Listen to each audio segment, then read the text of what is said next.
ओम नमः शिवाय। दोस्तों, शिव जी को पति रूप में प्राप्त करने के लिए माता पार्वती जी कई वर्षों तक कठिन तपस्या करती हैं। उनकी तपस्या से प्रसन्न होकर शिव जी उनका तप स्वीकार करते हैं और माता पार्वती जी से विवाह करने के लिए तैयार हो जाते हैं। माता पार्वती जी अपनी तपस्या सफलतापूर्वक पूर्ण करके अपने माता पिता के पास वापस आ जाती हैं। उसके बाद शुरू होती है शिव जी और माता पार्वती जी के विवाह की तैयारियां। तो चलो सुनते हैं परम पावन शिव विवाह की कथा। पार्वती जी अपने तप को पूर्ण होते देखकर घर लौट आईं और अपने माता पिता से सारा वृत्तांत कह सुनाया।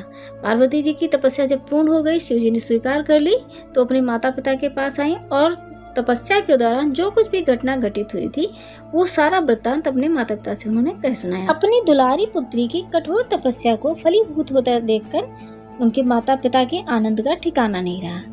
जब माता पार्वती जी के माता पिता ने देखा कि मेरी पुत्री बहुत ज्यादा खुश हो गई है, उसकी तपस्या सफल हो गई है, तो वो लोग बहुत ज्यादा खुश हो गए। उधर शिव जी ने सप्तऋषियों को विवाह का प्रस्ताव लेकर हिमालय के पास भेजा और इस प्रकार विवाह की शुभ तिथि निश्चित हो गई। शिव जी ने सप्तऋषियों को बुलाया, उनसे अपने विवाह का प्रस्ताव पार्वती जी के माता पिता के पास भेजने के लिए कहा। सप्तऋषियों ने शिव जी के विवाह का प्रस्ताव लेकर हिमालय के घर गए और सबने बैठकर माता पार्वती जी और शिव जी के विवाह की तिथि निश्चित की। सप्तऋषियों द्वारा विवाह की तिथि निश्चित कर दिए जाने के बाद भगवान शंकर ने नारद जी द्वारा सारे देवताओं को विवाह में सम्मिलित होने के लिए आदर पूर्वक निमंत्रित किया और अपने गणों को बारात की तैयारी करने का आदेश दिया। सप्तऋषियों द्वारा जब विवाह की तिथि निश्चित कर दी गई तो शिव जी ने नारद जी द्वारा सारे देवी देवताओं में अपने विवाह का निमंत्रण भिजवा दिया। उनके इस आदेश से अत्यंत प्रसन्न होकर गणेश्वर, शंखकर्ण, केकराक्ष, विकृत, विशाख, विकृतानन, दुंदुभ, कपाल, कुंडक, काकपादोदर, मधुपिंग, प्रमथ, वीरभद्र आदि गणों के अध्यक्ष अपने अपने गणों के साथ लेकर चल पड़े। नंदी, क्षेत्रपाल, भैरव आदि गणराज भी कोटि कोटि गणों के साथ निकल पड़े। ये सभी 3 नेत्रों वाले थे। सबके मस्तक पर चंद्रमा और गले में नीले चिन्ह थे। सभी ने रुद्राक्ष के आभूषण पहन रखे थे। सभी के शरीर पर उत्तम भस्म पुती हुई थी। इन गणों के साथ शंकर जी के भूतों, प्रेतों, पिशाचों की सेना भी आकर सम्मिलित हो गई। इनमें डाकनी, शाकनी, यातुधान, बेताल, ब्रह्म राक्षस आदि भी शामिल थे। इन सभी के रंग रूप, आकार प्रकार, चेष्टाएं, वेशभूषा, हाव भाव आदि सभी कुछ अत्यंत विचित्र थे।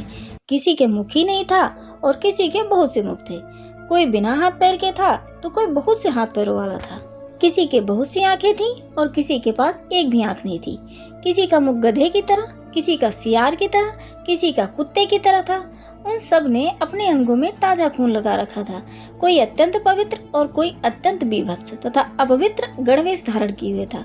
उनके आभूषण बड़े ही डरावने थे। उन्होंने हाथ में नर कपाल ले रखा था। वे सब के सब अपनी तरंग में मस्त होकर नाचते गाते और मौज उड़ाते हुए महादेव जी शंकर जी के चारों ओर एकत्रित हो गए। चंडी देवी बड़ी प्रसन्नता के साथ उत्सव मनाती हुई भगवान रुद्रदेव की बहन बनकर वहां आ पहुंची। उन्होंने सर्पों के आभूषण पहन रखे थे। वह प्रेत पर बैठकर अपने मस्तक पर सोने का कलश धारण किए हुए थी। धीरे धीरे वहां सारे देवता भी एकत्र हो गए। उस देव मंडली के बीच में भगवान श्री विष्णु गरुड़ पर विराजमान थे। पितामह ब्रह्मा जी भी उनके पास में मूर्तिमान वेदों, शास्त्रों, पुराणों, आगमों, सनकाद, महासिद्धों, प्रजापतियों, पुत्रों तथा कई परिजनों के साथ उपस्थित थे। देवराज इंद्र भी कई आभूषण पहन अपने ऐरावत गज पर बैठ वहां पहुंचे थे। सभी प्रमुख ऋषि भी वहां आ गए थे। तुम्बरु, नारद, हाहा और हुहु आदि श्रेष्ठ गंधर्व तथा किन्नर भी शिव जी की बारात की शोभा बढ़ाने के लिए वहां पहुंच गए थे। इनके साथ ही सभी जगन माताएं, देव कन्याएं, देवियां तथा पवित्र देवांगनाएं भी वहां आ गई थी। भगवान शिव जी की बारात में भूत, प्रेत, पिशाच, नर गंधर्व, देवी देवता सभी उपस्थित थे। इन सभी के वहां मिलने के बाद भगवान शंकर जी अपने स्फुटिक जैसे उज्जवल सुंदर वृषभ पर सवार हुए। दूल्हे के वेश में शिव जी की शोभा निराली ही छटा बिखेर रही थी।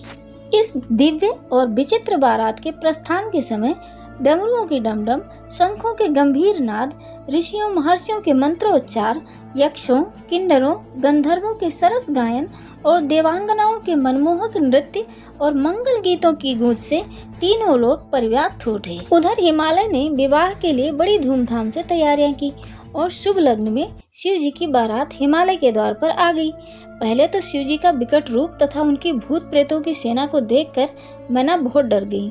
उन्हें अपनी कन्या का पाणी ग्रहण कराने में आनाकानी करने लगी। माता पार्वती जी की माता इतनी डर गई वो भूत प्रेतों की सेना देख के और शिव जी के रूप को देखकर कि उन्होंने सोचा कि मैं अपनी पुत्री का विवाह इनसे करूंगी ही नहीं। पार्वती जी की माता मैना शिव जी के विकराल रूप को देखकर इतना डर गई कि उन्होंने अपनी पुत्री का विवाह शिव जी से करने से मना कर दिया। तब सभी ने मिलकर शिव जी से प्रार्थना की कि हे देव, अपना रूप बदल लीजिए और एक सुंदर दूल्हे के रूप में आ जाइए। शिव जी ने सबकी प्रार्थना सुनी और अपना रूप बदलकर एक बहुत ही सुंदर दूल्हे के रूप में प्रकट हो गए। फिर माता पार्वती जी की माता ने जब शिव जी के करोड़ों कामदेवों को लजाने वाला 16 वर्ष की अवस्था का परम लावण्य रूप देखा तो वह देह गेह की सुधि भूल गई और शंकर जी पर अपनी कन्या के साथ ही साथ अपनी आत्मा को भी न्यौछावर कर दिया। माता पार्वती जी की माता खुश हो गई और वो अपनी पुत्री का विवाह शिव जी से करने के लिए तैयार हो गई। शिव गौरी का विवाह आनंद पूर्वक संपन्न हुआ। हिमालय ने कन्यादान किया। विष्णु भगवान तथा अन्य देव और देवरमणियों ने नाना प्रकार के उपहार भेंट किए। ब्रह्मा जी ने वेदोक्ति रीति से विवाह करवाया। सब लोग अमित उत्साह से भरे अपने अपने स्थानों को लौट गए। शिव जी और गौरी जी का विवाह हो गया और सभी लोग उपहार और आशीर्वाद देकर बहुत ही उत्साह भरे अपने अपने स्थानों को लौट गए। इस प्रकार शिव जी और माता पार्वती जी का विवाह संपन्न हुआ। दोनों लोग हिमालय के घर से विदा होके अपने स्थान कैलाश पर्वत को चले गए। बोलो शिव जी माता पार्वती जी की जय। दोस्तों, मेरी वीडियो को लाइक भी कर दिया करिए, मुझे बड़ी खुशी होगी। और अगर आप नए हैं तो मेरे चैनल को सब्सक्राइब कर लीजिए।